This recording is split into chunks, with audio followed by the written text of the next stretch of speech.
ప్రార్థన చేద్దాం. మనం ప్రార్థనతో కూడికి ఆరంభిస్తాం.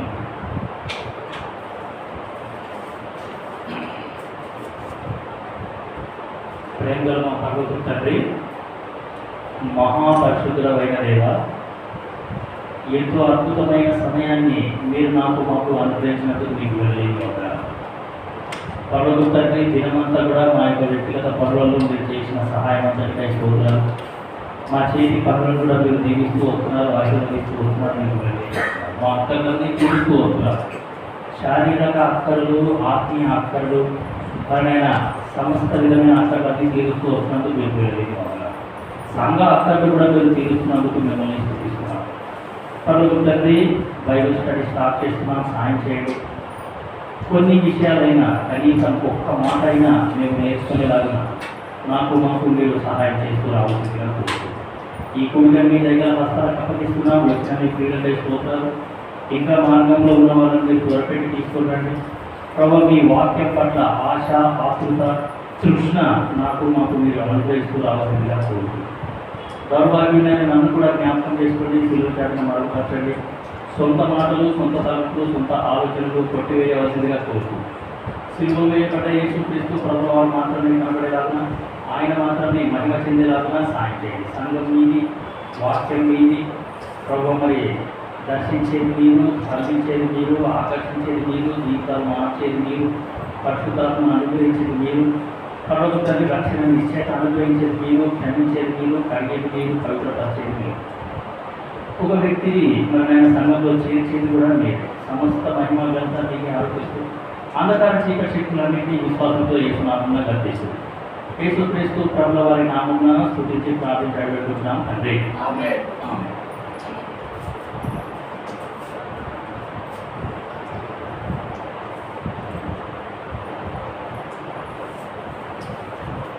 మీ కొరకు ఈ సాంగ్ షీట్స్ తీసుకొని వచ్చినాను. ఇవైతే తీసుకోండి. ఈ పాటలు నేర్చుకోవడానికి ట్రై చేస్తాం. అందరు తీసుకోండి. సార్వత్రిక సంఘ వాగ్దానాన్ని బేస్ చేసుకొని ఆ మూడు వాగ్దానాల మీద, ఆ మూడు వాగ్దానాలని ఆధారం చేసుకొని రాసిన పాటలు అవి ఈ సంవత్సరం. సో దేవుని చిత్తం అయితే ఆ పాటలు నేర్చుకోవడానికి మనం ట్రై చేస్తాం. నేనైతే అన్ని పాటలు నేర్చుకున్నాను. ఫస్ట్ పాట పాడదాం. ఆ సాంగ్ షీట్ అందరూ తీసుకోండి, మిగతా వాళ్ళకు కూడా ఇవ్వండి. ఈ యొక్క పాటలు నేర్చుకోవడానికి మనం ట్రై చేస్తాం. మొదటి పాట పాడదాము. ఇందులో మొత్తం 6 పాటలు ఉన్నాయి. సో లాస్ట్ పాట ఒక్కటి ఇంగ్లీష్ పాట ఉంది. సో మిగతా 5 పాటలు ఈ సంవత్సరం సార్వత్రిక సంఘ వాగ్దానాన్ని ఆధారం చేసుకొని రాసిన పాటలు ఇవి. సో మన హెబ్రోనులు ప్రతి సంవత్సరం ఈ యొక్క పాటలు రాస్తారు. సో మనం ఈ పాటలు నేర్చుకుంటూ ఏమి అంటే దేవుని సన్నిధిని అనుభవించడానికి ప్రయత్నం అనేది చేస్తాను. మొట్టమొదటి పాట పాడు ఈ సాంగ్ షీట్లో. మీరు నెక్స్ట్ వీక్ నుండి సాంగ్ బుక్ తెచ్చుకోవాల్సిన అవసరం కూడా లేదు. బైబిల్ ఈ సాంగ్ షీట్ తెచ్చుకుంటే సరిపోతుంది. ఈ పాటలు వచ్చేంత వరకు మనం నేర్చుకుందాం. మొట్టమొదటి పాట పాడు. భయపడకు జడియకు ఓ క్రీస్తు సంగమా, నీ ముందర నడుచువాడు యెహోవా దేవుడు. భయపడకు జడియకు ఓ క్రీస్తు సంగమా, నీ ముందర నడుచువాడు యెహోవా దేవుడు. భయపడకు జడియకు. విలువ పెట్టి కొనిన నిన్ను విడువడు ఎడబాయడు. తోడై ఉండి నిరతం నీతో నడచును. విలువ పెట్టి కొనిన నిన్ను విడువడు ఎడబాయడు. తోడై ఉండి నిరతం నీతో నడచును. శోధన శ్రమలలో, కష్ట నష్టములలో, కరములు వదలక కలసి నడచును. శోధన శ్రమలలో, కష్ట నష్టములలో, కరములు వదలక కలసి నడచును భయపడకు జడియకు ఓ క్రీస్తు సంగమా నీ ముందర నడుచువాడు యెహోవా దేవుడు భయపడకు జడియకు మేఘ స్తంభమయుండును ఏడాది మార్గమందు అగ్ని స్తంభమయుండును అంధకార మార్గమందు మేఘ స్తంభమయుండును ఏడాది మార్గమందు అగ్ని స్తంభమయుండును అంధకార మార్గమందు పరుగు నుండి మన్నా ఇచ్చి బండ నుండి నీళ్ళ ఇచ్చి అనుదినము పోషించుచు కానానుకు చేర్చును పరుగు నుండి మన్నానిచ్చి బండ నుండి నీళ్ళ ఇచ్చి అనుదినము పోషించుచు కానానుకు చేర్చును భయపడకు జడియకు ఓ క్రీస్తు సంగమా నీ ముందర నడుచువాడు యెహోవా దేవుడు భయపడకు జడియకు ఎత్తైన గోడలున్నా లోతైన పునాదులున్నా ఎనికో గోడలను కూలదోసెను ఎత్తైన గోడలున్నా లోతైన పునాదులున్నా ఎనికో గోడలను కూలదోసెను నీ ముందర కట్టులనెల్లా తొలగించి వేసి సమానము మార్గమందు నడువా చేయును నీ ముందర కట్టులనెల్లా తొలగించి వేసి సమానము మార్గమందు నడువా చేయును భయపడకు జడియకు ఓ క్రీస్తు సంగమా నీ ముందర నడుచువాడు యెహోవా దేవుడు భయపడకు జడియకు భీకర తుఫానులు భీతిల్లవేసినను ఉప్పొంగుచు అలలు పైకి లేచినను భీకర తుఫానులు భీతిల్లవేసినను ఉప్పొంగుచు అలలు పైకి లేచినను తన వాక్కు చేత ఘోషించు సంద్రమును నిమ్మలపరిచేయును అద్దరికి చేయును తన వాక్కు చేత ఘోషించు సంద్రమును నిమ్మలపరిచేయును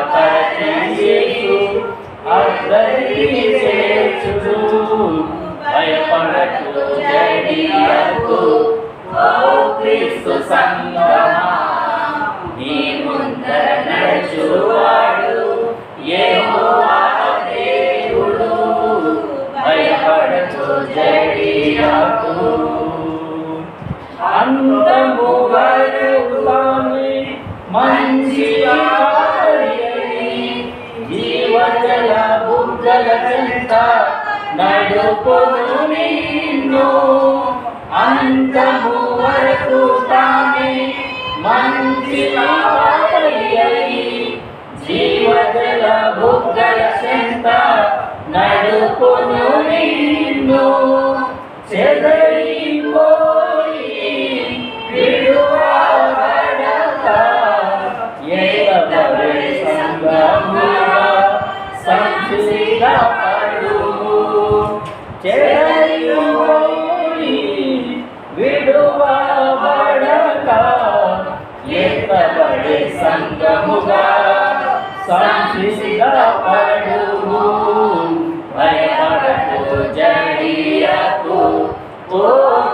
క్రీస్తు సంగమా నీ ముందర నడుచువాడు యెహోవా దేవుడు భయపడకు జడియకు ఓ క్రీస్తు సంగమా నీ ముందర నడుచువాడు యెహోవా దేవుడు భయపడకు జడియకు మళ్ళోసారి పాడుతుంది Singh the same song once again ఇదే పాట మళ్ళోసారి పాడతాము ఈ పాటలు నేర్చుకోవాలంటే హెబ్రోన్ లెగసీ అనే యూట్యూబ్ ఛానల్లో ఉన్నాయి ఒక్క వీడియోలోనే 5 పాటలు ఉన్నాయి మీరు అక్కడ నేర్చుకోవచ్చు హెబ్రోన్ లెగసీ అనే యూట్యూబ్ ఛానల్లో ఈ 5 పాటలు ఒకే వీడియోలో ఉన్నాయి మీరు అక్కడ నేర్చుకోవచ్చు సరే మళ్ళీ పాడదాం ఇదే పాట మొదటి పాట భయపడకు జడియకు ఓ క్రీస్తు సంగమా నీ ముందర నడుచువాడు యెహోవా దేవుడు భయపడకు జడియకు ఓ క్రీస్తు సంగమా నీ ముందర నడుచువాడు యెహోవా దేవుడు భయపడకు జడియకు విలువ పెట్టుకొనిన నిన్ను విలువడు తోడయ్యుండి నిరతం నీతో నడుచును విలువ పెట్టుకొనిన నిన్ను విలువడు తోడయ్యుండి నిరతం నీతో నడుచును శోధన శ్రమలలో కష్ట శ్రమలలో కరములు బదలక కలసి నడుచును శోధన శ్రమలలో కష్ట శ్రమలలో కరములు బదలక కలసి నడుచును భయపడకు జడియకు ఓ క్రీస్తు సంగమా నీ ముందర నడుచువాడు యెహోవా దేవుడు భయపడకు జడియకు మేఘ స్తంభమయ్యుండును ఎడారి మార్గమందు అగ్ని స్తంభమయ్యుండును అంధకార మార్గమందు మేఘ స్తంభమయ్యుండును ఎడారి మార్గమందు అగ్ని స్తంభమయ్యుండును అంధకార మార్గమందు పరము నుండి మన్నాలిచ్చి బండ నుండి నీళ్ళనిచ్చి అనుదినము పోషించుచు కామానుకు చేర్చును పరము నుండి మన్నాలిచ్చి బండ నుండి నీళ్ళనిచ్చి అనుదినము పోషించుచు కామానుకు చేర్చును భయపడకు జడియకు ఓ క్రీస్తు సంగమా నీ ముందర నడుచువాడు యెహోవా దేవుడు భయపడకు జడియకు ఎత్తైన గోడలున్నా లోతైన పునాదులున్నా యెరికో గోడలను కూలద్రోసెను ఎత్తైన గోడలున్నా లోతైన పునాదులున్నా యెరికో గోడలను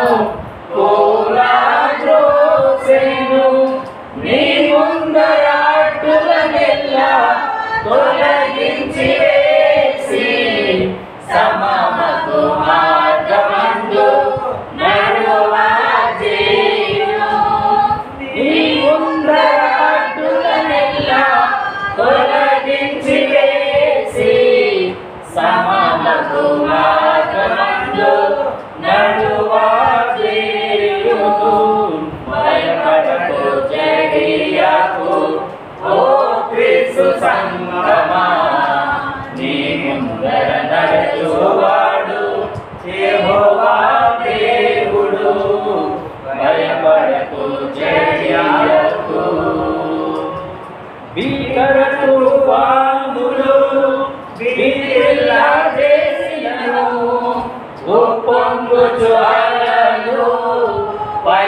పైకి తెచ్చినను భీకర తుఫానులు భీతిల్లా చేసినను ఉప్పొంగుచు అలలు పైకి తెచ్చినను తన వాక్కు చేత ఘోషించు సంగమును నిమ్మలపరచి యేసు అతనికి చేయును తన వాక్కు చేత ఘోషించు సంగమును నిమ్మలపరచి యేసు అతనికి చేయును భయపడకు జడియాకు ఓ క్రీస్తు సంగమా నీ ముందర నడుచువాడు యెహోవా దేవుడు భయపడకు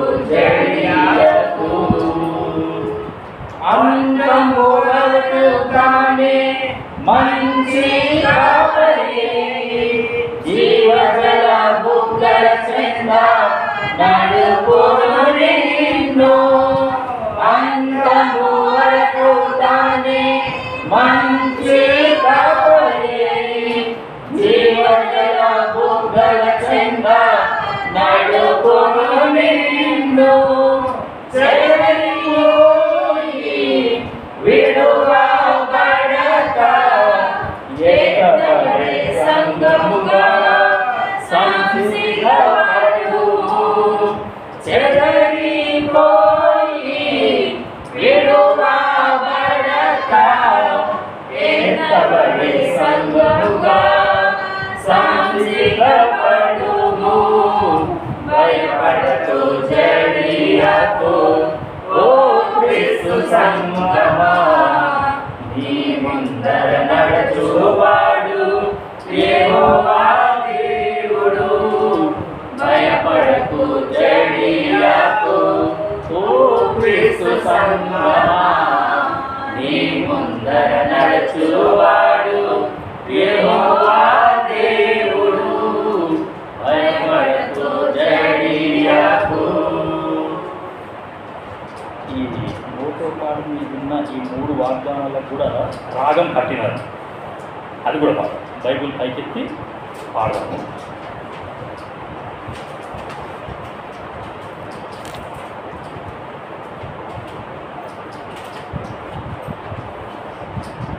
నీవు నడచు మార్గమంతటిలో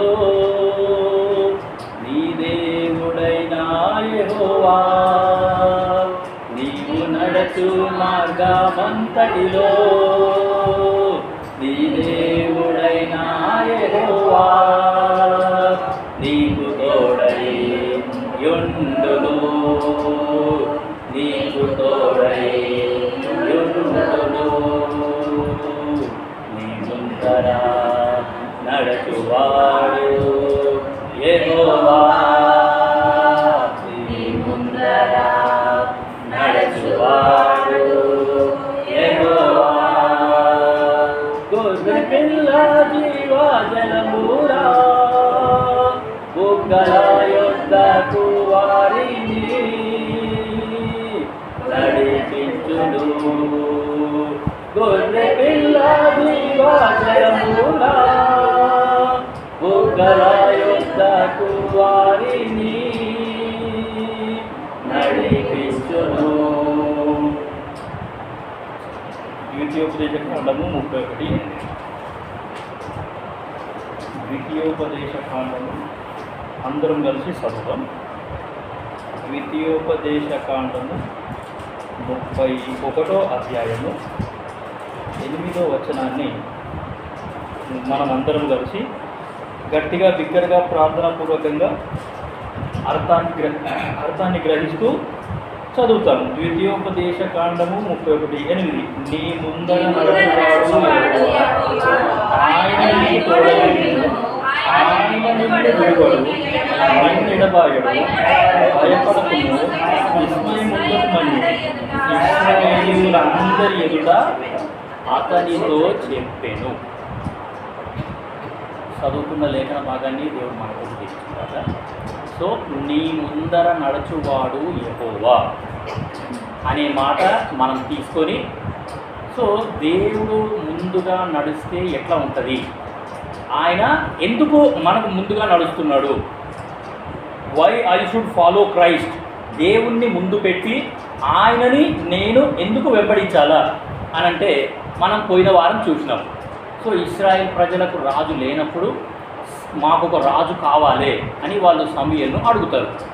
అయితే సమూయేలు ఏం చేస్తాడంటే, సరే దేవునికి ప్రార్థన చేస్తాడు.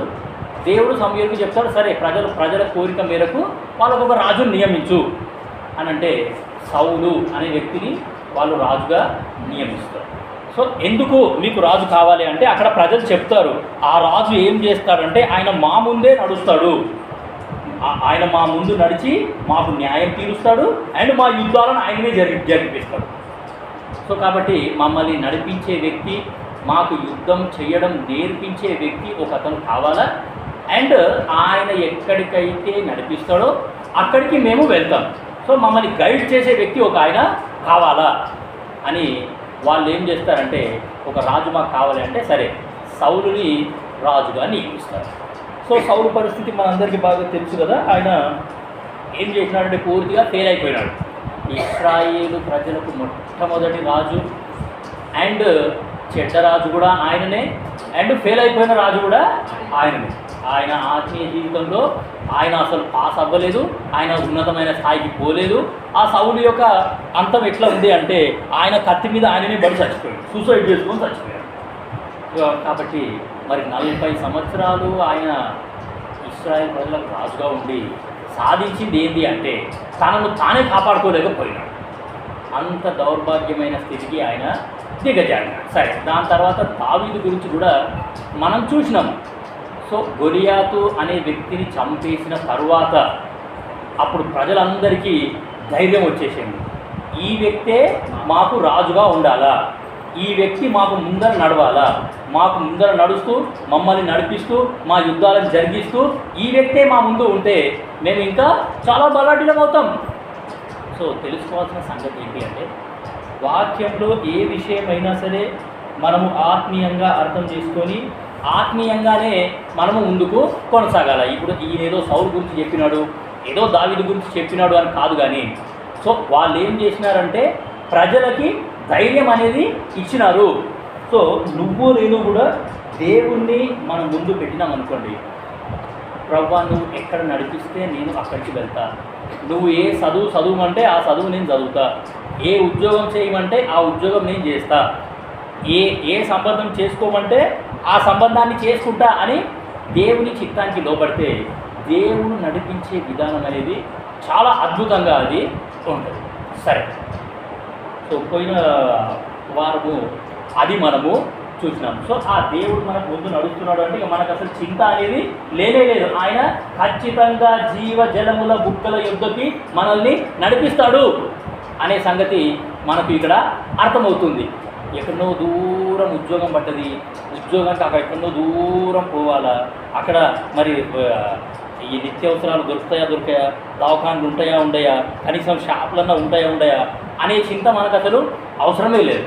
సో ఒక ప్రాంతంలో నేను ఏమంటే 5 సంవత్సరాలు జాబ్ చేసినాను కర్ణాటకలో. ఆ ప్రాంతంలో అసలు దవాఖానలే లేవు. హాస్పిటల్కి వెళ్ళాలంటే వేరే టౌన్కి పోవాలి. అక్కడ నుండి ఒక 15 కిలోమీటర్ల దూరం పోతే అక్కడ టౌన్ ఉంటుంది. ఆ టౌన్లో ఏమి అంటే దవాఖానలు ఉన్నాయి. సో తెలుసుకోవాల్సిన సంగతి ఏంటంటే దవాఖానలు లేని ప్రాంతానికి దేవుడు నన్ను నడిపించినాడు అంటే దాని అర్థం ఏంటంటే ఆ ఊళ్ళో నీకు అసలు ఏ రోగము రాదు అని. అంతే కదా, ఆ ఊళ్ళో పరిస్థితులు ఎట్లున్నాయో మనకంటే మంచిగా దేవునికి తెలుసు. సో ఆ ఊళ్ళో నీకు దవాఖానా అవసరం అసలు రాదు, నీకు మంచి ఆరోగ్యం ఇస్తలేను, ఆ ఊళ్ళో నీకు అసలు ఏ రోగం రాదు అని అర్థం. సో అట్లా అర్థం చేసుకొని మనం ముందుకు సాగితే చాలా అద్భుతంగా ఉంటుంది. అంతేగాని ఆ ఊరికి పోయినాము, ఆ ఊళ్ళో చూసినాము, ఏముంది ఏం లేదు, అసలు ఇక్కడ దవాఖాననే లేదు, నేను కళ్ళు తిరిగి పడిపోతున్నాను, చూసుకునేటోళ్ళు ఎవరు అని వచ్చేసినాము అని అంటే అయిపోయింది. సో కాబట్టి దేవుణ్ణి గనక మనం ముందు పెడితే దేవుడు ఎలాంటి ప్రాంతాలకి మనల్ని నడిపిస్తాడు అంటే పచ్చిక గల చోట్ల ఆయన మనల్ని నడిపిస్తాడు. శాంతికరమైన జలముల యొద్దకు ఆయన మనల్ని నడిపిస్తాడు అని ఉంది వాక్యంలో. సో కాబట్టి ఎక్కడైతే ఆహారం సమృద్ధిగా దొరుకుతుందో మన శరీర జీవితానికైనా సరే, ఆత్మీయ జీవితానికైనా సరే, ఈ దేవుడు ఏమి కూడా తక్కువ అనేది చేయడు.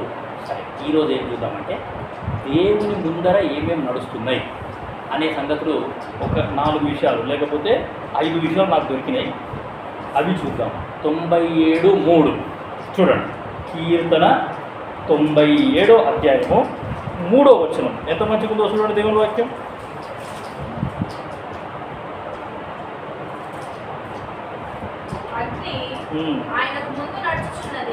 అగ్ని ఆయనకు ముందు నడుచుచున్నది, ఎంత మంచిగా ఉందండి దేవుని వాక్యం. ఇప్పుడు దేవునికి శత్రువులు ఎవరు? మనమా? దేవునికి శత్రువులు ఎవరంటే ఏ మానవుడు కూడా దేవునికి శత్రువు అసలు కానే కాదు. అంటే మనుషులు అనుకుంటున్నారు యేసు ప్రభు నా శత్రువు అని, కానీ దేవుని దృష్టిలో యేసు ప్రభు అందరి కొరకు సమానంగా ప్రాణం పెట్టినాడు. ఆయన ప్రతి ఒక్క మానవుణ్ణి రక్షించాలి అనేది దేవుడి యొక్క ఉద్దేశం. ఆయన ఎంత గొప్ప త్యాగం చేసినాడో, ఆ త్యాగం దేని కొరకు చేసినాడో ఆ దేవుడికి ఖచ్చితంగా తెలుసు. కాబట్టే ఆయనకు ఎవరు కూడా శత్రువులు లేనిది. ఏ మానవుడు కూడా ఆయనకి శత్రువు కాదు. నీ అంతలో నువ్వు అనుకోవడం అంతే. యేసు ప్రభు నా దేవుడు కాదు, యేసు ప్రభు నాకు శత్రువు, ఆయనను పూజించే వాళ్ళు కూడా శత్రువు, మందిరం కూడా నాకు శత్రువు, ఆ మందిరానికి వెళ్ళే వాళ్ళు కూడా నాకు శత్రువులు అని నువ్వు అనుకోవడమే. కానీ దేవుడు మాత్రం ఎప్పుడు కూడా ఏ మానవుణ్ణి వీడు నా శత్రువు అని అనుకోడు. శత్రువులను కూడా ప్రేమించిన ప్రేమ యేసుక్రీస్తు ప్రభువు వారి ప్రేమ. సో కాబట్టి అగ్ని ఆయనకు ముందు నడుస్తున్నది, అది చుట్టూనున్న ఆయన శత్రువులను ఏం చేస్తుందంట? కాల్చి వేస్తుంది. సో శత్రువు అంటే సైతాన్. ఆ సైతాన్ గాడు ఒక్కడే దేవునికి శత్రువు, అంతేగాని ఏ ఒక మానవుడు ఆ యొక్క దేవునికి శత్రువు అసలు కానే కాదు. కొన్ని వచనాలు చదవండి. 50వ కీర్తన మంచి మాట ఉంటుంది ఆవిడ, 3వ వచనం.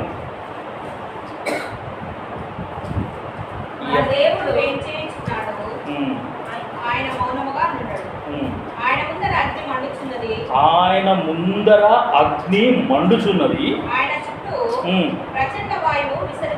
ప్రచండ వాయువు విసురుచున్నది. సో ఆయన దేవుని ముందర ఏముందంటే అగ్ని మండుచున్నది. దేవుని ముందర అగ్ని అనేది మండుచున్నది. ఇప్పుడు దేవుడు నా ముందర ఉన్నాడు, ఆ దేవుని ముందర అగ్ని ఉన్నది.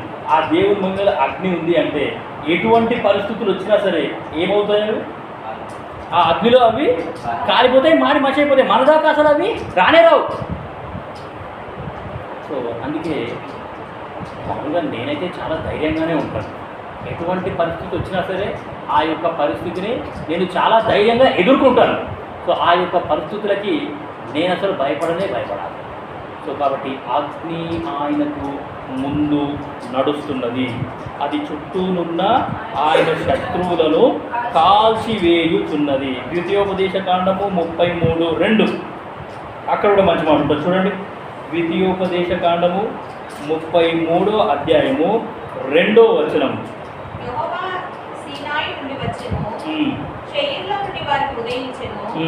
ఆయన పారాను కొండ నుండి ప్రకాశించెను, వేవేల పరిశుద్ధుల సమూహముల మధ్య నుండి ఆయన వచ్చెను.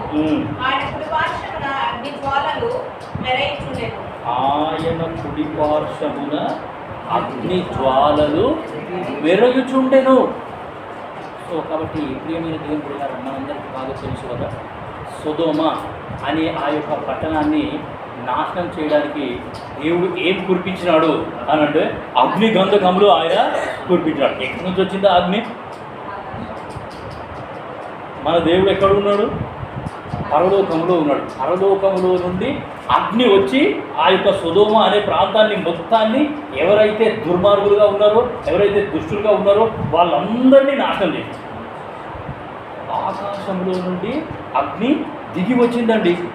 సో ఎక్కడుంది అని అంటే ఆ అగ్నికి దేవుడు ఆజ్ఞ ఇచ్చేసినాడు, నేను వీళ్ళకి ఇచ్చిన టైం సరిపోయింది, ఇంకా వీళ్ళు మారదిగా, ఎంత సమయం ఇచ్చినా సరే మారలేదు, కాబట్టి అగ్ని నువ్వు వెళ్ళిపో అని ఆయన ముందరున్న అగ్నికి ఆ దేవుడు ఆజ్ఞాపించేసరికి ఆ యొక్క అగ్ని అనేది ఆ సొదొమ ప్రాంతం మీద పడేది. మొత్తం బుగ్గు అంత బొగ్గే, బొగ్గు తప్ప ఇంకేమీ మిగలలేదా. సో కాబట్టి ఈ యొక్క దేవుడు ఎటువంటి దేవుడు అనంటే అగ్ని ఆయన ముందర నడుచుచున్నది అనే సంగతి మనకి ఇక్కడ అర్థమవుతుంది. 1 రాజులు 18వ అధ్యాయము 38వ వచనం మనందరికీ బాగా తెలుసు. 1 రాజులు 18:38 చూడండి.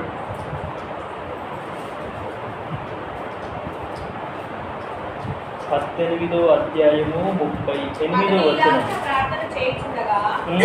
యెహోవా అగ్ని మ్మ్. దిగి మ్మ్. బలిపశు మాంసమును, మ్మ్. కట్టెలను, రాళ్లను, బుగ్గిని దహించి మ్మ్. కందకమందున నీళ్లను ఆరిపోచేసెను. సో ఇదంతా మనకు బాగా తెలుసు. కర్మేలు పర్వతం మీద ఏమి అంటే పెద్ద ఛాలెంజ్, బయలు దేవుడా లేకపోతే యెహోవా దేవుడా, నీ దేవుడు నిజమైతే ఏ దేవుడైతే అగ్ని చేత ఆయన సమాధానం ఇస్తాడో ఆయననే నిజమైన దేవుడు అని ఈ యొక్క ఎలీషా భక్తుడు ఏం చేస్తున్నాడు అంటే, ఏలియా భక్తుడు ఏం చేస్తున్నాడు అంటే సవాల్ విసురుతూ ఉన్నాడు. సో అగ్ని ఆకాశంలో నుండి దిగి వచ్చిందంట. సో ఆ దేవుని ముందర ఉన్న అగ్నికి ఆ దేవుడు ఆజ్ఞాపించేసినాడు, నా సేవకుడు ఉన్నాడు, నా సేవకుడిని కాపాడాలా, నువ్వు వెళ్ళు అని చెప్పేసి ఆ అగ్నికి దేవుడు ఆజ్ఞాపించేసరికి ఆకాశము నుండి అగ్ని కురిపించి ఆ యొక్క సేవకుని కోరిక ఆయన నెరవేర్చాడు. ప్రియమైన దేవుని బిడ్డలారా, సో ఇక్కడ ఆయన ప్రార్థన చేసినాడు అంటే నా యొక్క సమస్యలు ఎలాగున్నా సరే, నేను ఎటువంటి పరిస్థితుల మధ్యలో ఉన్నా సరే, ఆ యొక్క పరిస్థితులన్నింటినీ కూడా దేవుడు తొలగించేసేయగలడు, ఆ పరిస్థితులన్నింటినీ కూడా అగ్నిపాలు చేసేస్తాడు అనే నిరీక్షణ నీకు నాకు ఈరోజు ఉంది అనే సంగతి మనం అర్థం చేసుకుంటే చాలా అద్భుతంగా ఉంటుంది. ఇంకా కొన్ని వచనాలు చదవండి. 1 రాజులు 1:10 సారీ 2 రాజులు 1:10 ఆయన సారీ 2 రాజులు 1:10.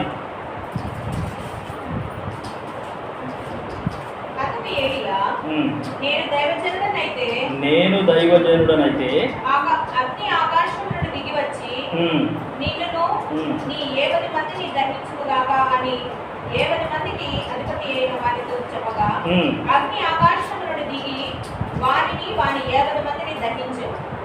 చూసినారా అండి? ఇంకా దాని తర్వాత వచనం చూడండి ఎట్లుందో. 12వ వచనం, అక్కడే 12వ వచనం. అతడు ఏలియా,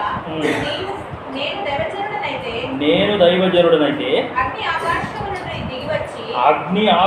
నుండి దిగి వచ్చి నిన్ను నీ 70 మందిని దహించుగాక అని చెప్పగా ఆకాశం నుండి దేవుని అగ్ని దిగి వాని 70 మందిని దహించెను. ఆకాశం నుండి దేవుని అగ్ని దిగినది అనే సంగతి మనకి ఇక్కడ అర్థమవుతూ వస్తుంది. సో కాబట్టి ఆకాశంలో దేవుని దగ్గర చాలా ఉన్నాయి, చాలా విషయాలు ఉన్నాయి. అరణ్యంలో 40 సంవత్సరాలు ఆ దేవుడు ఏం చేసినాడంటే ఆకాశంలో నుండి వాళ్ళకు మన్నా కురిపించినాడు. సో ఆకాశంలో దేవుని దగ్గర మన్నా ఉంది. ఇప్పుడు మనం చూసిన సంగతి ఏంటి అంటే ఆకాశంలో ఆయన దగ్గర అగ్ని కూడా ఉందంట. సో ఆ యొక్క అగ్నికి ఆజ్ఞాపించి దేవుడు ఏం చేసినాడు అంటే ఆ యొక్క 70 మందిని దహింపజేసేటట్టు దేవుడు చేసినాడు. 2వ దినవృత్తాంతములు 7వ అధ్యాయము 1వ వచనం చూడండి, ఎంత మంచిగా ఉందో చూడండి దేవుని వాక్యం. దేవుడు ఏ విధంగా సమాధానం ఇస్తున్నాడు. 2వ దినవృత్తాంతములు 7వ అధ్యాయము 1వ వచనం.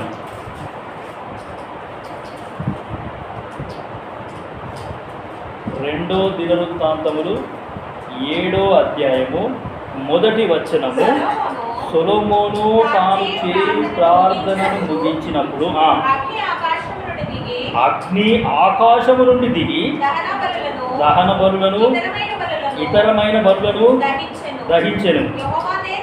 యెహోవా తేజస్సు మందిరము నిండా నిండెను.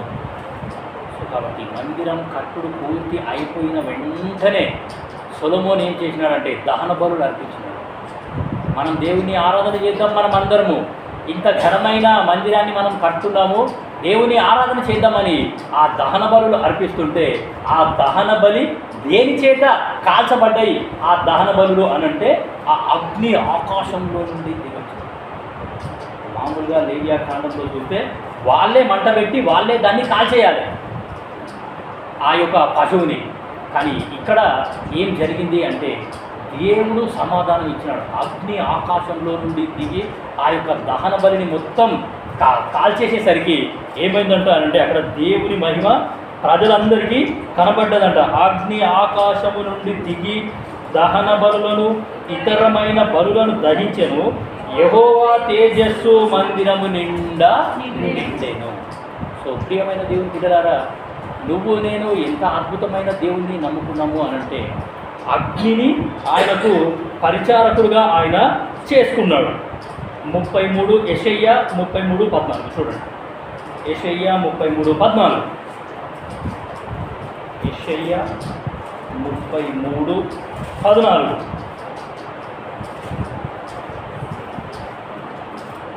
యెషయా 33 అధ్యాయము 14వ వచనమా. సీయోనులోనున్న పాపులు దిగులు పడుచున్నారు, మనకు భక్తిహీనులను పట్టెను. మనలో ఎవడు నిత్యము దహించు అగ్నితో నివసింపగలడు, మనలో నిత్యము కాల్చుచున్న వాటితో నివసించును. సో కాబట్టి ఎంతో అద్భుతమైన సవాలు.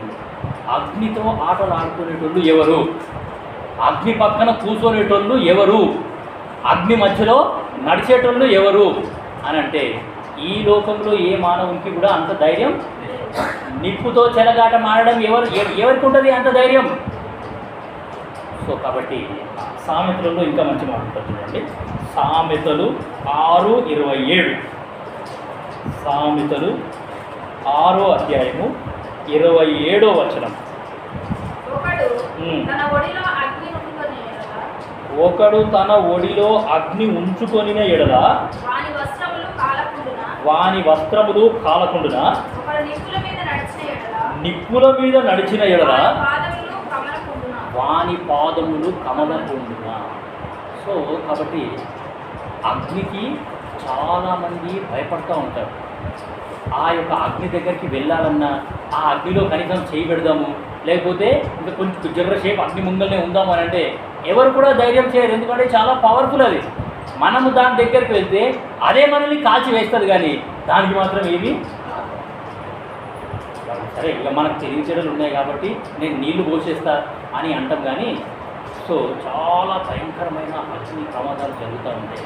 అవి పోనిపో ఇంకా మంటలు ఇంకా పైకి పోతూనే ఉంటాయి అవి. సో కాబట్టి ప్రియమైన దేవుని బిడ్డలారా, ఈ యొక్క అగ్నిని దేవుడు ఏం చేస్తున్నాడు అంటే ఆయనకు పరిచారకులుగా ఆయన చేసుకున్నాడు. 104వ కీర్తన 4వ వచనం చూడండి.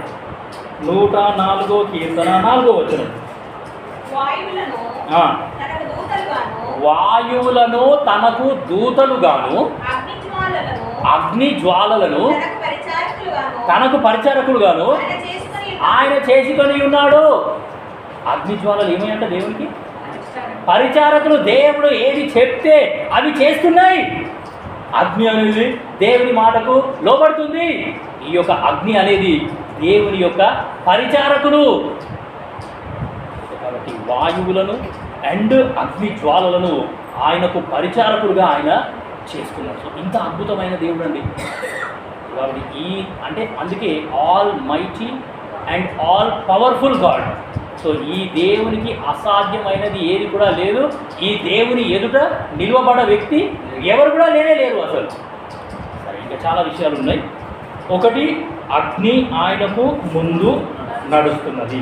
యెషయా 40వ అధ్యాయము 10వ వచనం. యెషయా పుస్తకము 40వ అధ్యాయము 10వ వచనం చూడండి. ఎంత మంచిగా ఉందో దేవుని వాక్యం. యెషయా 40వ అధ్యాయము 10వ వచనం. తన బాహువే తన పక్షముగా ఏలుచుండగా ప్రభువకు యెహోవా తానే శక్తి సంపన్నుడై వచ్చును. ఆయన ఇచ్చు బహుమానము ఆయన యొద్దనే ఉన్నది. ఆయన చేయు ప్రతీకారము ఆయనకు ముందుగా నడుచుచున్నది. ఇది రెండవది. ఒక సంగతి చూసినాము, అగ్ని ఆయనకు ముందు నడుస్తూ ఉన్నది, చుట్టూనున్న ఆయన శత్రువులను కాల్చివేయుచున్నది. సో కాబట్టి దేవుని అగ్ని అనేది దేవుని శత్రువులను కాల్చివేస్తుంది అనే సంగతి నువ్వు అర్థం చేసుకుంటే చాలా అద్భుతంగా ఉంటుంది. సో నేను కనుక ఇప్పుడు ఏ ప్రభుని ఫుల్గా దూషిస్తూనే ఉన్నాను అనుకో, ఈ లోకం మొత్తం నా వైపే వచ్చేస్తుంది. ఏమో నేను కనుక యేసు ప్రభుని దూషించినాను, యేసు ప్రభుని ద్వేషిస్తున్నాను, యేసు ప్రభుని విమర్శిస్తున్నాను, యేసు ప్రభుని అనుసరించే వాళ్ళను కొడుతున్నాను, తిడుతున్నాను, హింసిస్తున్నాను అంటే లోకమంతా నా దగ్గరికి వచ్చేస్తుంది, లోకమంతా నా వెనకాలకు వచ్చేస్తుంది. నీలాంటి వాళ్ళ కోసమే మేము ఎదురు చూస్తున్నాం, నీలాంటి వాళ్ళ కోసమే మేము చూస్తున్నాం అంటే ఈ లోకంలో ఎంతమంది నా వెనకాల ఉన్నా యేసు ప్రభు నాకు సహాయం చేయకపోతే వేస్ట్. ఈ లోకంలో ఎవ్వరూ లేకపోయినా ఆ యేసు ఒక్కడు ఉంటే అయిపోయి లోకాన్నే జయించినట్టు. సో కాబట్టి ఇప్పుడు 40వ అధ్యాయము 10వ వచనం మనము చదివినాము.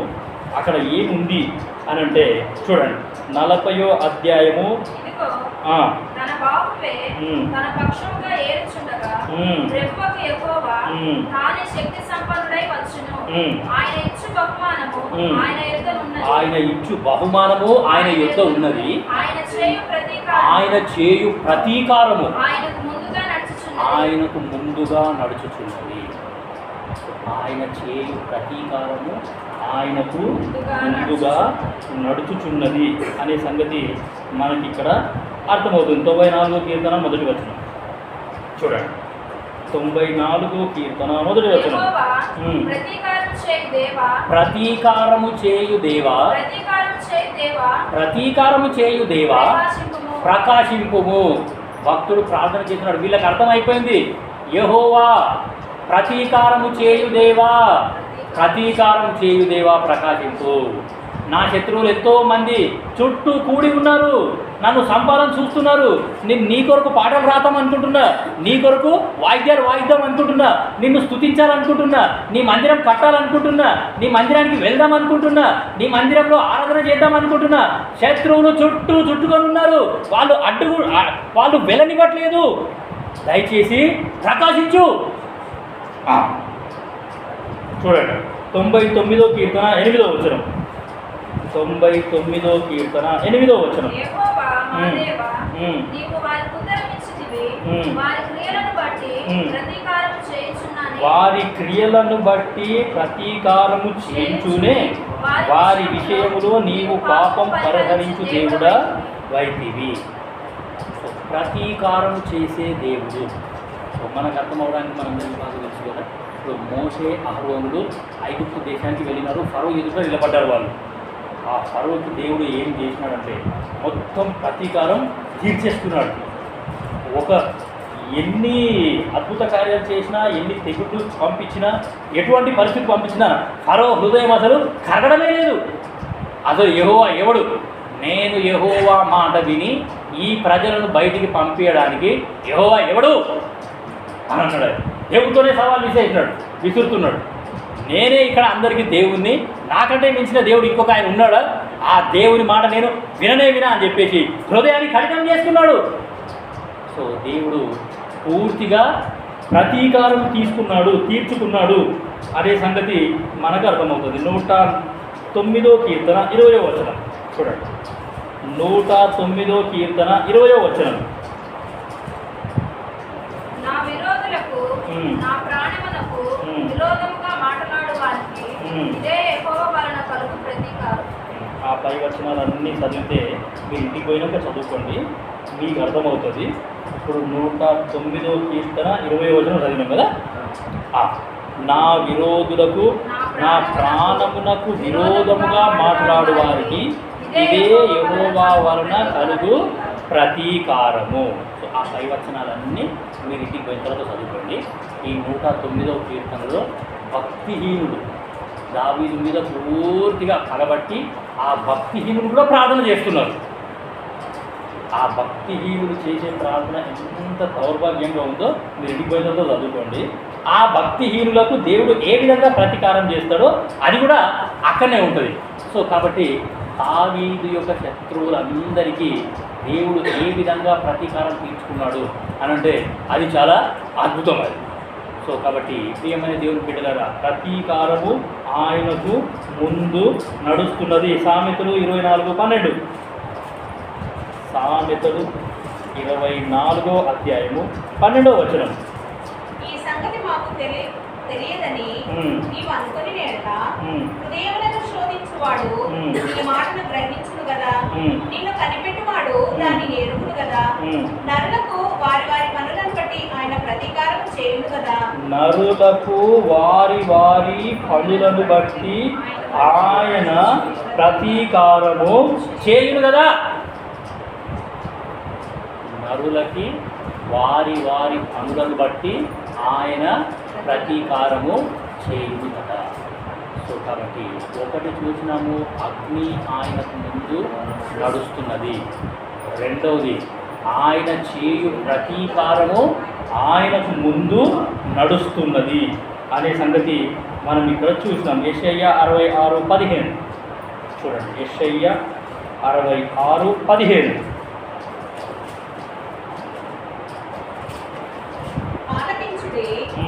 మహాకోపముతో ప్రతీకారం చేయటమును అగ్ని జ్వాలలతో గర్జించటమును యెహోవా అగ్ని రూపకముగా వచ్చుచున్నాడు. బాబోయ్, ఇప్పుడు ప్రతీకారము ఇంకా అగ్ని రెండు కలిసి వస్తున్నాయి అంటారు. సో కాబట్టి ప్రియమైన దేవుని బిడ్డల ఎంత జాగ్రత్తగా ఉండాలి నువ్వు.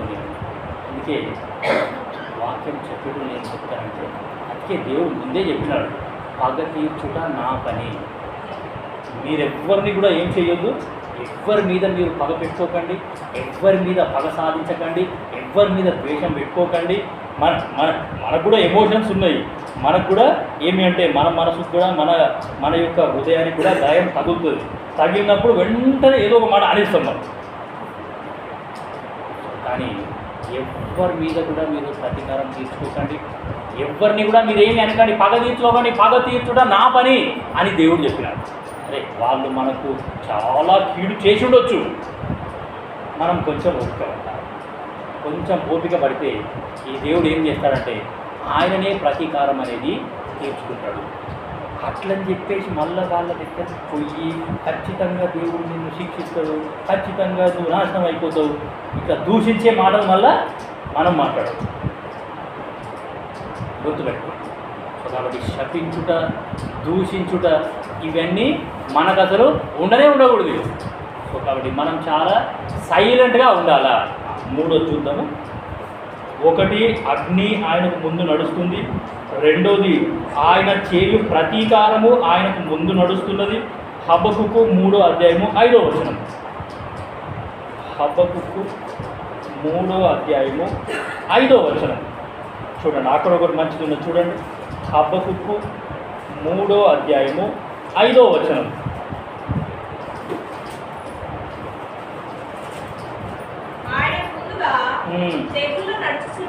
తెగుళ్ళు నడుచుచున్నవి, ఆయన పాదముల వెంట అగ్ని మెరుపులు వచ్చుచున్నవి. సో కాబట్టి ఆయన ముందర ఏం నడుస్తుందంట ఇప్పుడు? తెగుళ్ళు. 3 విషయాలు చూసినామండి మనం. ఒకటి చూసినాము, అగ్ని ఆయనకు ముందు నడుస్తుంది, ఆయన చుట్టూ ఉన్న ఆయన శత్రువులను అది కాల్చివేయుచున్నది. రెండోది, ప్రతీకారము, ఆయన చేయు ప్రతీకారము ఆయనకు ముందు నడుచుచున్నది. ఇప్పుడు చూసినాము తెగుళ్ళు. హబక్కుకు 3వ అధ్యాయము 5వ వచనం మనం చదివినాము. ఆయనకు ముందుగా తెగుళ్ళు నడుచుచున్నవి, ఆయన పాదముల వెంట అగ్ని మెరుపులు వచ్చుచున్నవి. ఆయనకు ముందు తెగుళ్ళు నడుస్తున్నాయంట. సో కాబట్టి ప్రియమైన దేవుడు గారా, అందుకే ఒకవేళ సపోజ్ నేను కనుక దేవుణ్ణి ఓవర్టేక్ చేసిననే అనుకోండి, దేవుడు నా ముందు ఉన్నాడు, ప్రభు నువ్వు కొద్దిసేపు అట్లనే ఉండు, ఒక్కసారి నేను ఓవర్టేక్ చేస్తా అని మనం అన్నమే అనుకో, ఏమవుతుందో మన పరిస్థితి? ఫస్ట్ అగ్ని ఉన్నది, దాని తర్వాత తెగుళ్ళు ప్రతీకారం ఉన్నది, దాని తర్వాత తెగుళ్ళు. అందుకే ఒక విశ్వాసి చాలా జాగ్రత్తగా ఉండాలి, చాలా జాగ్రత్తగా దేవుని వెనకాలనే మనం ఉండాలి. కానీ పొరపాటున కూడా దేవుణ్ణి ఓవర్టేక్ చేద్దాము అనే ఆలోచన నీకు నాకు అసలు రానే రావద్దు. సో తెగుళ్ళు ఆయనకి ముందు నడుచుచున్నవి. ఇప్పుడు ఐగుప్తు దేశంలో దేవుడు 10 తెగుళ్ళు పంపించాడు. 10 తెగుళ్ళు. అవి అద్భుతాలు కాదు, అవి తెగుళ్ళు. అవి కొద్దిమందికి అద్భుతానికి తెగుళ్ళకు తేడా కూడా తెలియదు. సో ఫరో ఎదుట మోషే అహరోనులు వాళ్ళు ఏం చేసినారు అంటే 10 తెగుళ్ళు వాళ్ళ ద్వారా దేవుడు 10 తెగుళ్ళు తీసుకొని వచ్చినాడు. ఆ ఫరో రాజు కండ్లారా చూసినాడు, కానీ అయినా సరే ఆయనకి భయం అనేది అసలు రానే రాలేదు. దేవుని అందరి భయం అనేది అసలు ఆ వ్యక్తికి రానే రాలేదు. సో కాబట్టి తెగుళ్ళు, ఒక్కొక్క తెగులు కనుక మనం చూసామనుకోండి, ఫస్ట్ నీళ్ళేమో రక్తంగా మారిపోయినాయి. దాని తర్వాత ఏమి అంటే కప్పలు వచ్చినాయి. దాని తర్వాత పేర్లు వచ్చినాయి. దాని తర్వాత ఈగలు వచ్చినాయి. దాని తర్వాత మరణకరమైన వ్యాధి వచ్చింది. దాని తర్వాత దద్దుర్లు వచ్చినాయి. సో ఇవన్నీ ఎక్కడి నుండి వచ్చినాయి? ఏంటి ఈ తెగులు అని అంటే, తెగులు ఆయనకి ముందు నడుస్తూ ఉంది. ఆయన ముందు ఉన్న తెగులకి దేవుడు ఏం చేసినాడు అంటే ఆజ్ఞాపించేసినాడు, అంతే, నువ్వు వెళ్ళిపో అని అంటే అవు వెళ్ళిపోయింది. సో కాబట్టి దేవుడు అనుమతిస్తేనే మనకు ఇటువంటి పరిస్థితులన్నీ వస్తున్నాయి. కానీ మనంతలా మనము ఇది చాలా మట్టుకు మనంతలా మనమే కొని తెచ్చుకుంటాం శ్రమలు. దేవుడు అనుమతించేవి చాలా తక్కువ. సో కాబట్టి నువ్వు నేను తెలుసుకోవాల్సిన సంగతి ఏంటంటే, అగ్ని ఆయనకు ముందు నడుస్తూ ఉన్నది, ప్రతీకారము ఆయనకు ముందు నడుస్తూ ఉన్నది, తెగుళ్ళు ఆయనకి ముందు నడుస్తూ ఉన్నాయి. మనం కళ్ళారా చూద్దాం, కరోనా వైరస్ చాలా పెద్ద తెగులు. నాకు కూడా పాజిటివ్ వచ్చినట్టు, నా కుటుంబంలో అందరికీ వచ్చినట్టు. సరే, దేవుని దయ వల్ల ప్రతి బయటపడ్డాం. సో కానీ ఆ సింటమ్స్ వచ్చిన వ్యక్తి, ఏ వ్యక్తి అయితే ఆ సింటమ్స్ ఉండి ఆ యొక్క ఆక్సిజన్ లెవెల్స్ పడిపోయి గొంతు నొప్పి బాగా వచ్చి ఆయనకు మాట్లాడనీకి రాక, మింగనీకి రాక, ఏ గొంతును ఎవరో పట్టి పిసికేస్తున్నంత నొప్పి వచ్చింది ప్రజలకు. మంచం మీదనే కొట్టుకున్నారు వాళ్ళు. కాబట్టి తెగుళ్ళు ఆయనకి ముందు నడుస్తూ ఉన్నాయి. దేవుడు కనుక ఆజ్ఞాపించినాడంటే నువ్వు నేను ఎంత చెప్పండి, అప్పుడు మన దగ్గర ఏం లేదు, ఓ పెద్ద పుడింగులమని ఎగురుతా కూర్చుంటాం. సో కాబట్టి ప్రియమైన దేవుని బిడ్డలారా, ఎంత అద్భుతమైన, అందుకే ఈ దేవుని వెనకాల మనం ఉంటే ఆ దేవుడు అద్భుతాలు, ఆశ్చర్యాలు, సూచక్రియలు మనకు మన జీవితంలో చేస్తూ ఉంటాడు. సో కాబట్టి 10 తెగుళ్ళు అనుమతించినా సరే ఆ యొక్క ఫరో రాజు అసలు మారలేడు. ఇంకా వీడు ఎట్లా మారుతాడు అని అంటే, రక్తం ఖచ్చితంగా చిందింపబడాలా అని చెప్పేసి ఆ యొక్క రక్తాన్ని దేవుడు ఏం చేసినాడంటే, ఫస్ట్ బాన్ తొలిచూడులందరినీ సంహరించేసరికి అప్పుడు మీరు ఉండరా నాయన, మీరు అసలు వద్దు, మీరు అసలు ఉండొద్దు అని చెప్పేసి వాళ్ళని ఏం చేసినాడు అని అంటే పంపించేసినాడు. సరే, యోబు గ్రంథం 1వ అధ్యాయము 16వ వచనం చూడండి, ఎంత మంచిగా ఉందో. యోబు గ్రంథం 1వ అధ్యాయము 16వ వచనం మనందరికీ బాగా తెలుసు. యోబు 1:16.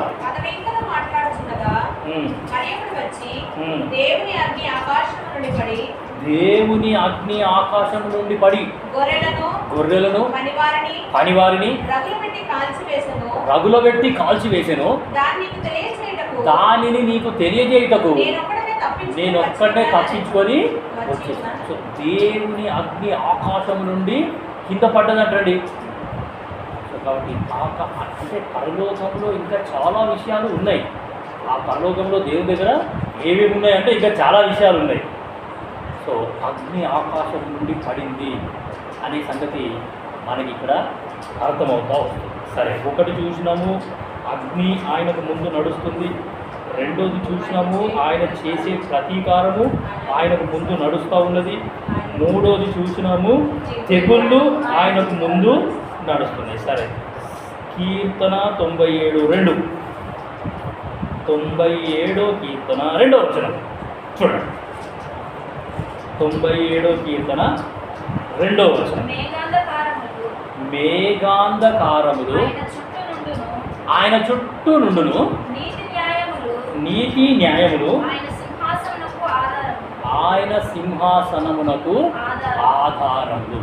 4వ సంగతి మనం చూస్తున్నది ఏంటి అంటే అంధకారము. అంధకారం ఎక్కడుంది అంటే ఆయన చుట్టూ ఉన్నదంట. ఆయన చుట్టూ అంధకారం అనేది ఉన్నది. సో కాబట్టి ప్రియమైన దేవుని బిడ్డలారా, అంటే ఈ ప్రకృతిని ఈ దేవుడు ఆయన వశంలో ఎట్లా చేసుకున్నాడు అనే సంగతి మనకు అర్థమవుతుంది. ఈ యొక్క ప్రకృతి ఆయన మాటకు వింటుంది, పంచభూతములు దేవునికి మాట వింటున్నాయి, ఆ దేవునికి లోబడుతున్నాయి అని మనకు అర్థమవుతుంది. సో కాబట్టి సృష్టికర్త, కాబట్టి సృష్టించిన సృష్టికర్త వాటిని ఏమంటే ఆజ్ఞాపిస్తూ ఉన్నాడు. సో కాబట్టి అందుగా మేఘాంధకారములు ఆయన చుట్టూ ఉన్నాయి అనే సంగతి మనకు ఇక్కడ. ఇంకొక మాట చూసుకొని మనం ముగిద్దాము. ఇంకొకటి ఉన్నది చూడండి. కీర్తన 85:13. కీర్తన 85:13. నీతి ఆయనకు ముందు నడుచును, ఆయన అడుగు జాడలలో అది నీతి అంటే యేసు ప్రభువు అని అర్థం. ఏం సార్? నీతి అంటే యేసు ప్రభు, నీతి అంటే యేసు ప్రభు అని అర్థం. సో యేసుక్రీస్తు ప్రభుల వారు అన్నిటికంటే ముంగలు ఉన్నాడు. ఆ ముంగలున్న యేసుక్రీస్తు ప్రభుల వారికి దేవుడు ఏం చేసినాడంటే ఆజ్ఞాపించేసినాడు, నువ్వు ఈ లోకానికి వెళ్ళు, ఈ లోకంలో నిన్ను కొడతారు, నిన్ను తిడతారు, నిన్ను దూషిస్తారు, నిన్ను అవమానపరుస్తారు, నీ ముఖం మీద ఉంచుతారు, మేకులతోని నీ చేతులు కాళ్ళు పొడుస్తారు, పక్కలో బల్లెం పొడుస్తారు, తలపైన ముళ్ళ కిరీటంతో నిన్ను పొడుస్తారు, నువ్వు పోవాలంతే. సో యేసుక్రీస్తు ప్రభుల వారిని దేవుడు ఈ లోకానికి పంపించినాడు. పంపించిన తర్వాత ఏమి అంటే నీ రక్షణ కొరకు, నా రక్షణ కొరకు యేసుక్రీస్తు ప్రభుల వారి లోకానికి వచ్చాడు. ఒకవేళ నువ్వు నేను గనక ఆ దేవుని మాట వినట్లేదు, ఆ దేవుడు మాకు అవసరం లేదు, యేసు ప్రభు చేసిన త్యాగం నాకు వద్దు అని కనుక అనుకుంటే ఇంకా నీ పరిస్థితి నా పరిస్థితి ఎక్కడ ఉంటుందో మనం అందరము ఒకసారి ఊహించుకోవచ్చు. సో కాబట్టి యేసుక్రీస్తు ప్రభుల వారు చేసిన అద్భుతం ఏంటి అంటే ఆ దేవుని మాట విని ఆ యొక్క ఈ లోకానికి వచ్చి 33.5 సంవత్సరాలు ఆయన జీవించి మనకు కావాల్సిన రక్షణను సిద్ధం చేసి యేసు ప్రభు ఏం చేసినాడంటే ఈ పరిస్థితులన్నింటినీ ఇప్పుడు 4 విషయాలు చూసినాం కదా, ఆ 4ని దాటుకొని డైరెక్ట్ తండ్రి కుడిపాఠంలో పోయి కూర్చున్నాడు అక్కడ. ఏమా దేవుని ముందర ఈ 4 ఉన్నాయి కదా, అగ్ని ఉన్నది, తెగుళ్ళు ఉన్నది, ప్రతీకారం ఉన్నది, దాని తర్వాత అంధకారము అనేది ఉన్నది. వీటన్నిటినీ దాటుకొని యేసు ప్రభు నేరుగా ఆ తండ్రి అయిన దేవుని యొక్క కుడిపార్శ్వంలో కూర్చున్నాడు. కుడిపార్శ్వంలో కూర్చొని ఆయన నీ కొరకు నా కొరకు విజ్ఞాపన చేస్తూ ఉన్నాడు. ఆ దేవుడు ఏమి అంటే అనుదినము కోపపడే దేవుడు. ఆయనకు కోపము త్వరగా రగుడుకొను అని వాక్యంలో ఉన్నది. కీర్తన 7:11 ఉంటుంది అన్నమాట. సో కాబట్టి ఏమి అంటే ఆ యొక్క కీర్తన 2:12 కూడా చాలా మంచి మాట ఉంటుంది. సో కాబట్టి ఆ దేవునికి కోపము త్వరగా రగులుకుంటుందంట. ఆయనకి కోపం పుట్టిస్తే ఏమి అంటే ఆ ముంగలున్న 4 రకాలలో దేనికి ఆజ్ఞాపిస్తాడో తెలియదు, మనం ఏమైపోతామో తెలియదు.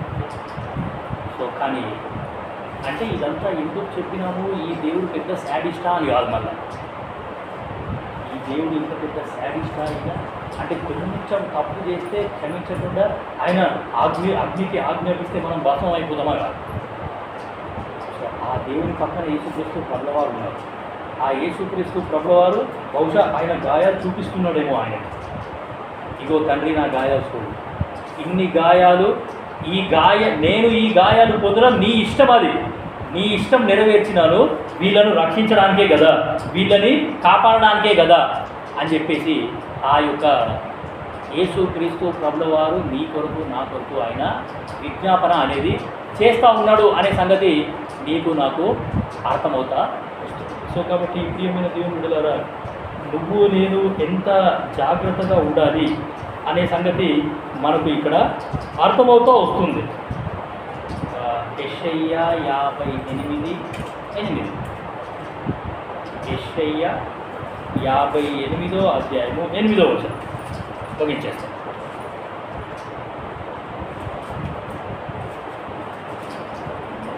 యెషయా 58:8. నీ ఆహారము ఆకలి కొనిన వారికి పెట్టుము, నీ రక్త సంబంధికి మొహము తప్పింపకుండుటయు, నీ కుమారుల బీదలను నీ ఇంట చేర్చుకుంటయు, వస్త్రహీనుడు నీకు కనబడినప్పుడు వానికి వస్త్రం ఇచ్చుటయు, ఇది ఏ కదా నీకు ఇష్టమైన ఉపవాసము. అలాగున నీవు చేసిన ఎడల నీ వెలుగు వేకువ చుక్క వలె ఉదయించును, స్వస్థత నీకు శీఘ్రముగా లభించును. స్వస్థత నీకు శీఘ్రముగా లభించును. నీ నీతి నీ ముందర నడుచును. ఎంత మంచిగా ఉందండి దేవుని మాట. మన ముందర నడిచేవి కూడా కొన్ని ఉన్నాయి. ఎందుకు ఈ వచనం చూపెట్టినా అంటే, వచ్చే వారం మళ్ళీ నేను వస్తే మన ముందు ఏం నడుస్తున్నాయో అవి మనము చూస్తాం. సో కాబట్టి మన ముందర కూడా నీతి నడుస్తూ ఉండాలంట. సో మన నీతి మన ముందు నడుస్తుంది. నీతి అంటే యేసు ప్రభు. సో ఆ యేసు ప్రభులే మన ముందు నడుస్తూ వస్తాడు. సో కాబట్టి ప్రియమైన దేవుడు 5 విషయాలు మనం చూస్తాం. ఈ దేవుడు ఎలాంటి దేవుడు అంటే, how much powerful this God is. అగ్నిని ఆయనకు పరిచారకులుగా చేసుకున్నాడు ఆయన. సో కాబట్టి ఆ అగ్ని కూడా దేవుడికి లోపడుతూ ఉన్నది. అందరూ భయపడేది అగ్నికి.